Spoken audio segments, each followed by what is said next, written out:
Hello everyone, welcome back to my classes. I know यार principles of inheritance and variations थोड़ा सा ऐसा chapter है जिसमें एक मैं कहूँगी एक थोड़ा सा बोरिंगनेस भी आती है, बट कॉन्ट्ररी अच्छा भी लगता है सिंस ये देखकर कि कैसे एक साइंटिस्ट ने इतनी सारी डिटेल स्टडी करी सिर्फ इनहेरिटेंस पे.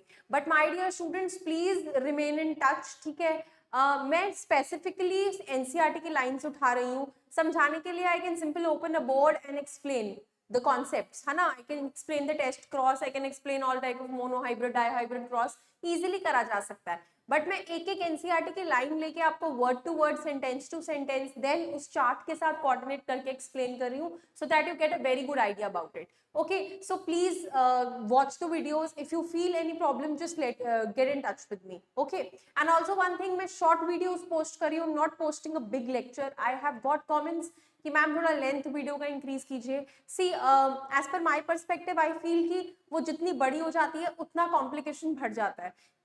तो I am making it simple for you people कि अगर आप एक छोटी सी वीडियो उठा के देखिए, उस टॉपिक को भी पहले अच्छे से समझ ले, तो it will be more than sufficient. ठीक है जी. So please cope up, right. कोई और आपको दिक्कत आ रही है कॉन्सेप्ट समझने में तो please approach to me. Thank you so much. तो चलिए आइए आज स्टार्ट करते हैं. आप अपने एनसीईआरटी का पेज खोल सकते हैं 60. वहां पे दिया हुआ है ये टॉपिक इनकम्प्लीट डोमिनेंस. अब तक हमने मोनोहाइब्रिड क्रॉस के बारे में सारी डिटेल स्टडी करी कि उस क्रॉस को मेंडल ने कैसे किया था. ठीक है, पहले हमने ये इमेजिन किया कि उसको क्या क्या दिखा. उसके बाद हमने सेकंड उसका जेनेटिक स्टडी देखा कि उसने मैथमेटिकल कैलकुलेशंस कैसे लगाई. तीसरी चीज हमने उसके लॉज देखे कि उसने कितनी बखूबी से अपने दो लॉज दे दिए, डोमिनेंस का और सेग्रीगेशन का. राइट. अब हम पढ़ेंगे दो ऐसे टॉपिक, एक पहला ये इनकम्प्लीट डोमिनेंस और अगली वीडियो होगी को डोमिनेंस पे. अब इन दोनों चीजों के साथ क्या प्रॉब्लम है कि ये जो चीजें थी ये मेंडल ने नहीं डिस्कवर की थी, ये बाद में हमारे दूसरे साइंटिस्ट कार्ल आए थे, उन्होंने डिस्कवर किया था. लेकिन ये कॉन्सेप्ट मेंडल के एक्सपेरिमेंट से थोड़ा सा डेविएटेड रिजल्ट्स शो कर गए. ठीक है, तो हमें एक नई चीज भी पता लगी जो लिविंग ऑर्गेनिजम्स में हेरिडिटरी के पार्ट में एग्जिस्ट कर सकती है, that is incomplete dominance. So let's see कि होता क्या है इसमें. When experiments in peas were repeated, ठीक है, peas is वही प्लांट जो उसने लिया था मेंडल ने, were repeated using other traits in other plants. उन्हीं प्लांट के ट्रेड्स को उन्होंने दूसरे प्लांट्स पे करने का सोचा. It was found that sometimes the F1 had a phenotype that did not resemble either of the two parents and was between two. मतलब जैसे मेंडल के पी प्लांट में टॉल और डॉर्फ प्लांट लेके उनको फ्यूज करा रहे थे, तो जो F1 प्लांट आ रहा था वो हमारा टॉल आ रहा था. लेकिन इनकम्प्लीट डोमिनेंस के केस में वो ये कहना चाह रहे हैं कि जब यही प्रोसीजर हमने किसी दूसरे ऑर्गेनिज्म पे, दूसरे प्लांट पे रिपीट किया तो वहां पर ये चीज नहीं हुई, वहां पर बीच का ट्रेट आया. अब बीच का ट्रेट आने का क्या मतलब है, क्या वो मिक्स हो गए? तो आइए देखते हैं what happened exactly. Flower colour in the dog flower, एक और वो है प्लांट डॉग फ्लावर, स्नैपड्रैगन जिसे बोलते हैं, या फिर उसका नाम एंटेरिनम भी है, एंटेरिनम स्पीशीज है. It's a good example to understand incomplete dominance. आइए देखते हैं कैसे. एग्जांपल का नाम आप लिख लीजिए please. Anybody wants to write down? लिख लो डॉग फ्लावर, स्नैपड्रैगन और उसको एंटेरिनम स्पीशीज भी मेंशन करते हैं. In a cross between true breeding, again true breeding मतलब दोनों अलील सेम है, होमोजाइगस स्टेट, है ना.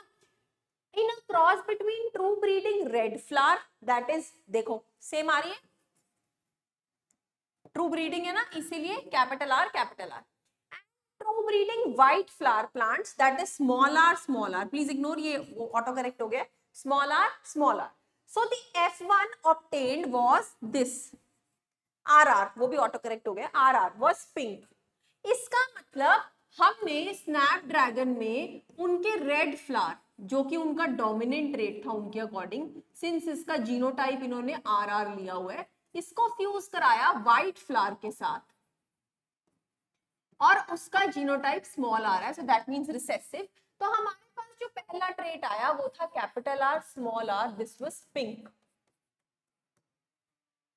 ठीक है, मतलब कैसे, क्या रेड और व्हाइट मिक्स हो गए, या रेड पूरी तरीके से व्हाइट को डोमिनेट नहीं कर पाया, कुछ तो दोनों में से हुआ है. ठीक है, सो लेट्स स्टडी.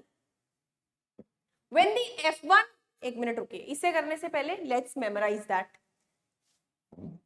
बेटा जब रेड ने व्हाइट के साथ पेरेंट जनरेशन में फ्यूज किया तो हमें पिंक मिला। इसका जीनोटाइप कैपिटल आर था, इसका ये था और इसका ये था।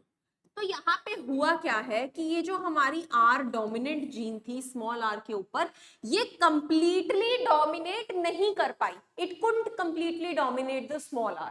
तो वो आपस में लड़ते लड़ते लड़ते लड़ते बीच का कलर आ गया, दैट वाज पिंक। अगर वो पूरी डोमिनेट कर पाती तो रेड आ जाता।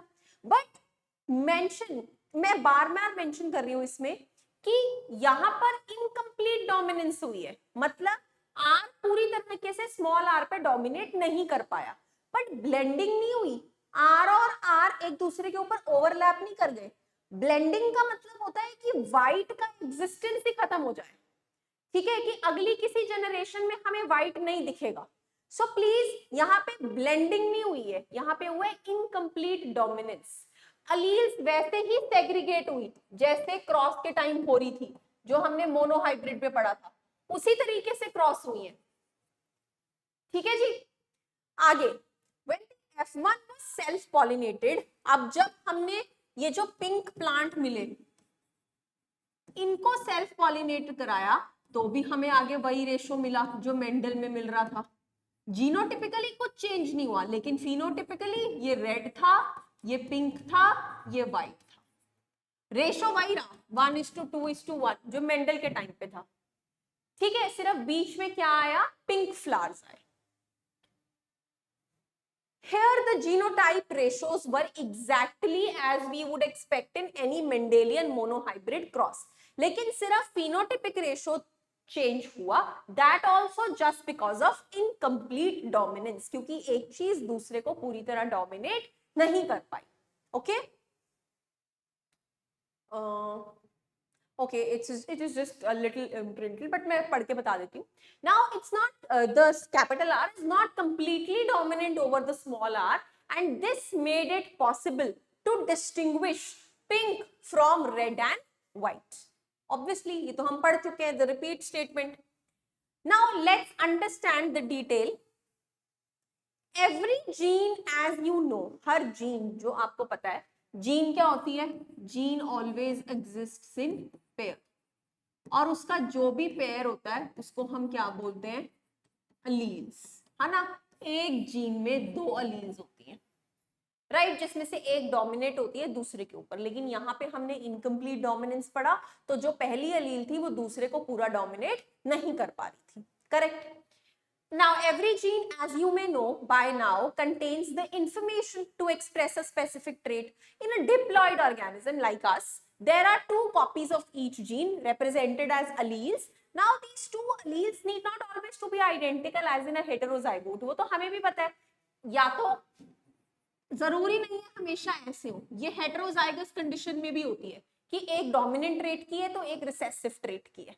ठीक है ना, it is not compulsory. One of them may be different due to some changes that it has undergone, about which you will read in the further and in the next chapter, which modifies the information that particular allele contains. ये in nutshell में ये कहना चाह रहे हैं कि दोनों alleles different हो सकती है, हर allele की information अलग हो सकती है। Like for example, heterozygous में एक टॉलनेस कैपिटल टी का है तो एक ड्वार्फनेस स्मॉल टी का है, तो दोनों की इंफॉर्मेशन अलग अलग है। Okay, let's take an example of a gene that contains the information for producing an enzyme. Enzyme are proteinaceous in nature. वो कहाँ से प्रोड्यूस होती है, इन्हीं जीन से। करेक्ट। तो आइए एक एग्जांपल लेके चीज और समझते हैं।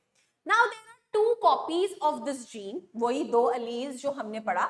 Let us assume that the normal allele produces normal enzyme that is needed for the transformation of substrate. ठीक है, अब सबस्ट्रेट क्या है, substrate is anything which has to be broken down by the action of enzyme. Enzyme कहां से produce हो रही है, जीन से। तो वो कह रहे हैं हम एक नॉर्मल सिचुएशन लेते हैं जहां पे नॉर्मल जीन ने नॉर्मल प्रोटीन प्रोड्यूस किया, then normal enzyme and which is acting on a very normal substrate. ठीक है, now let's see further. Theoretically the modified allele जो हमें मिली है could be responsible for production of normal or less efficient enzyme, non-functional enzyme or no enzyme at all. कहने का मतलब है कि जो हमारी हेटेरोजाइगस कंडीशन में 2 अलील्स थी, उनमें से वो जो अलील है वो तीनों में से कुछ भी कर सकती है, या तो एंजाइम को नॉर्मल रखेगी, या फिर उसको थोड़ा कम एफिशिएंट बना देगी, या फिर एंजाइम बनाएगी नहीं। Anything can happen depending upon its own progressive state की अलील कैसे एंजाइम को बना सकती है ना। In the first case, the modified allele is equivalent to unmodified allele. That is, it will produce the same phenotype or trait resulting in the transformation of substrate. कहने का मतलब है अगर ये alleles हैं तो इसका इस पे कोई फर्क ही नहीं पड़ा, तो जो हमारा जो ट्रेट है वो सेम रहेगा और नॉर्मल ट्रांसफॉर्मेशन होगा सबस्ट्रेट का। एंजाइम की फंक्शनिंग में कोई डिफरेंस नहीं आया फर्स्ट केस में, ठीक है।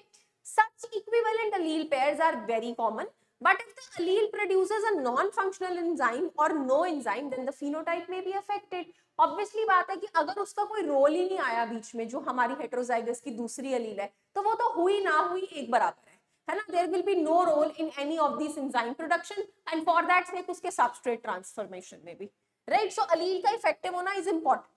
The phenotype or trait will be dependent on the functioning of the unmodified allele. Phenotype जो दिख रहा है वो तो अलील पे डिपेंड करेगी, जैसे कि रेड के केस में था, रेड और व्हाइट के केस में, this was red, this was white, लेकिन ये दोनों कलर क्या रिप्रेजेंट कर रहे हैं, पिंक। तो यहाँ पर इस अलील का इसके ऊपर कोई ना कोई जोर तो था, जोर होने की वजह से उसने कौन से कलर ला दिया बीच में, पिंक। तो जो रिजल्टेंट प्लांट का फिनोटाइप था उसमें हमें फर्क देखने को मिला ना, वो यही बात बोल रहे हैं। जस्ट उन्होंने एग्जाम्पल एक एंजाइम और सबस्ट्रेट का ले लिया, दैट इज इट। समझाना एक ही चीज चाह रहे हैं कि इनकम्प्लीट डोमिनेंस में जो अलील है दूसरी वाली भी, जो एक अलील से डिफरेंट है, एक तो डोमिनेंट अलील होगी, एक रिसेसिव अलील होगी, तो वो ये कहना चाह रहे हैं कि यहाँ पे रिसेसिव अलील का बराबर का फर्क पड़ता है, वो भी अपना जोर दिखा रही है, सिर्फ डोमिनेंट वाली अलील नहीं चल रही है, ठीक है। अब रिसेसिव अलील के एक्टिव होने की वजह से इसके फिनोटाइप में हमें चेंज देखने को मिलता है। That is what they are trying to explain by all this example of enzyme they have given. The unmodified or functioning allele which represents the original phenotype is the dominant allele, और जो modified allele है वो recessive allele है। Yes, unmodified तो वही dominant थी, वो तो कोई चेंज कर ही नहीं रही थी, वो तो रेड कलर को रेड ही रखती, लेकिन पिंक को कौन लेके आया, व्हाइट की इंटरफेरेंस से वो पिंक हुई, तो मॉडिफाइड अलील कौन सी हुई, रिसेसिव वाली। डोमिनेंट तो आज भी वही कलर देती, रेड वाला, मेंडल की तरह, ठीक है। Hence, in the example above, the recessive trait is seen due to non-functional enzyme or because no enzyme is produced. Recessive trait का काम था ये सारा। So this was about incomplete dominance, जिसमें हमें ये समझाया कि ब्लेंडिंग नहीं हुई, एक डोमिनेंट अलील के अंदर रिसेसिव अलील की इंटरफेरेंस हो गई, जिसकी वजह से जो रिजल्टेंट फिनोटाइप था वो बदल गया, और वही उन्होंने हमें 2-3 तरह के एग्जाम्पल्स लेके समझाने की कोशिश करी है, ठीक है जी। I will be bringing PYQs based on incomplete dominance. तो आपको कॉन्सेप्ट समझ आने के बाद मेरी ड्यूटी है ये समझाना कि किस तरीके के क्वेश्चंस ऐसी चीजों से बनते हैं। मैं एनसीईआरटी की लाइंस इसलिए ले रही हूँ ताकि आप वर्ड टू वर्ड उसका मीनिंग समझ सके कि ये वही चीज है जो नॉर्मली हमें बोर्ड पे समझाई जाती है, it's just written in a different language, ठीक है जी। Thank you so much.